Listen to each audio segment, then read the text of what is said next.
This is freelance journalist and Lake City socialite Hannah Spears with U.S. candidates Sydney Rennell and Ari Carlson. Do you support building the Keystone Oil Pipeline? What do you foresee as America's energy future? I do support building the Keystone Pipeline. In today's economy, oil is a very valuable resource, and the Keystone Pipeline is a cleaner transport than most other oil transports.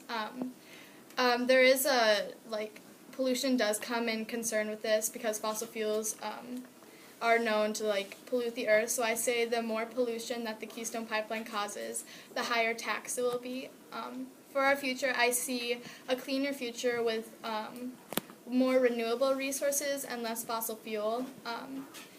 But we are not quite there yet, and I believe that we need to tax the Keystone Pipeline so we are one step closer to a cleaner future.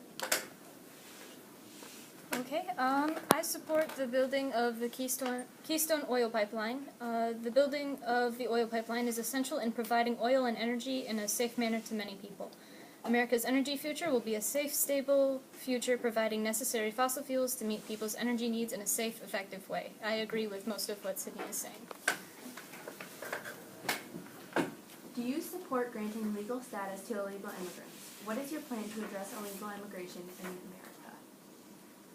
Yes, I do support granting legal status to illegal immigrants. Granting legal status to illegal immigrants through a presidential blanket pardon will give the immigrants a chance at finding good job opportunities, finding good educational opportunities for their children, and it gives them a chance at making better lives for themselves here in the United States without having to worry about being deported. But illegal immigrants who have broken the law shouldn't be granted the same legal status as immigrants who have obeyed the law. I do not think we should grant amnesty or basically legalize illegal immigrants.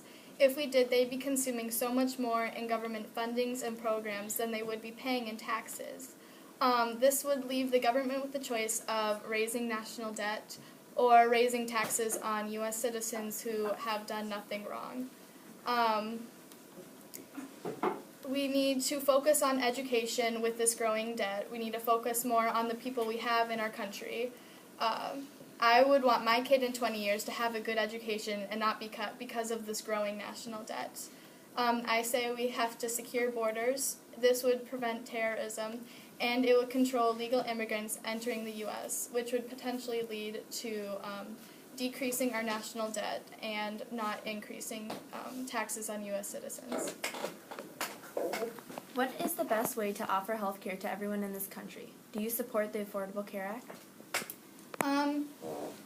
Large companies will get paid a tax incentive, or if they provide health care, and a tax incentive is basically just they have tax benefits, they don't have to pay as much tax if they provide health care for their countries, or for their employees, and they will be penalized if they do not pay, if they do not provide health care for their employees.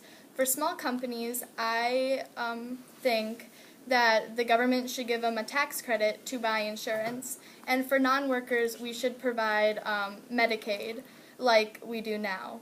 I do not support the Affordable Care Act. They basically fine you if you don't sign up, and I believe it is the American choice that if you want to sign up or not. And you shouldn't go into debt if you get ill. This plan offers health care to everyone, and they don't want it. They don't have to take it if they don't want it. It's an option. The best way to offer health care is probably through the Affordable Care Act. I support the Affordable Care Act. It provides equal health care opportunities to everyone without gender discrimination, and it's trying to make sure that everyone is taken care of. What is the most fair way to tax in our country? The fairest way to tax in our country would be to tax based on annual income. People who are very wealthy and earn a healthy annual income have the money to pay higher taxes and should pay more than people who earn lesser annual incomes. I believe that the best way to offer tax is to provide, not raising the wealthy, but keep on providing, but provide government programs such as like daycare, college education programs, social security programs to people with lower income. This is like a happy medium, so this finds a happy medium. So the people with the wealthier income feel like they don't feel like they are not being like discriminated, while the people with lower incomes feel like they have what they need to get on life. And with this college education and daycare, it will provide more money, which can have a positive impact on our economy. How do you propose we deal with our growing national debt? The problem with national debt isn't that we are being undertaxed. I believe we need to cut spending in areas. The national defense has $618 billion, and according to a study, if we cut $100 billion every 5 years, they would have more than enough to get by, and we would be prepared if we needed to enter a war. The best way to go about handling the issue of national debt is to raise the spending roof for government now and to continue investing in government programs in the economy. And eventually the government will be able to pay off debt by using money they've gained by raising taxes slightly year by year and cutting off spending on unnecessary government programs. What should the president do to handle the situation in Iraq and Syria and curb the ISIS threat? The best way to deal with ISIS and their threat would be to keep American troops off of Iraqi soil and help Iraq and Syria develop a new government with a bicameral legislature. It would be modeled after the United States bicameral legislature to include both Sunni and Shia in government and represent them equally. To represent them equally, there would be one side of the bicameral legislature to favor the majority, similar to the United States House of Representatives, and the other side to protect the minority, similar to the United States Senate. I agree with Ari. We need to not have American soldiers on ground, so we don't we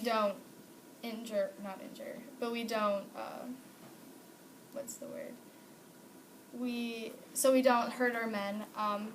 I believe in order to solve the issues with ISIS, we need to focus on improving both the Sunni and the Shia relations by having a high alert meeting in the U.S.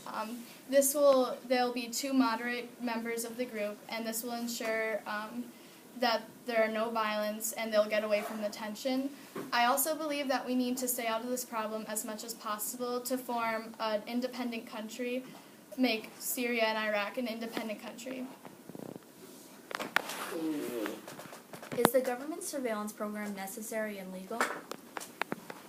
I do believe the government surveillance program is necessary and legal. They aren't, although I do respect our privacy, they aren't going into our private lives. They're putting security cameras up in public places. They aren't setting up a camera in your house to see what you had for breakfast this morning. I believe that we need to be on high alert with threats coming in from Russia, ISIS, other terrorist groups. They call this the digital age, and there are pretty scary weapons out there, and I feel like we need to do whatever we can to protect our country and our people. It's the social contract. You give some of your freedom out, so in return, the government does what it needs to ensure your protection. So I believe the government needs to take any acts necessary to protect the people of this country.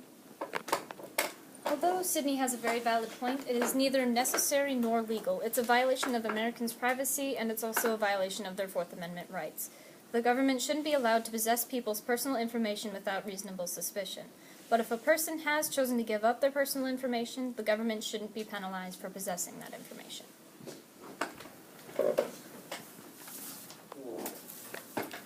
Do you believe that Obamacare could be repealed? Why or why not? I do not think it could be repealed. It is such a great system in our country right now, and it's helping a lot of people, and I think there's enough support behind it where it couldn't be taken away. What is the best way to improve relations with countries such as Iraq and benefit the United States?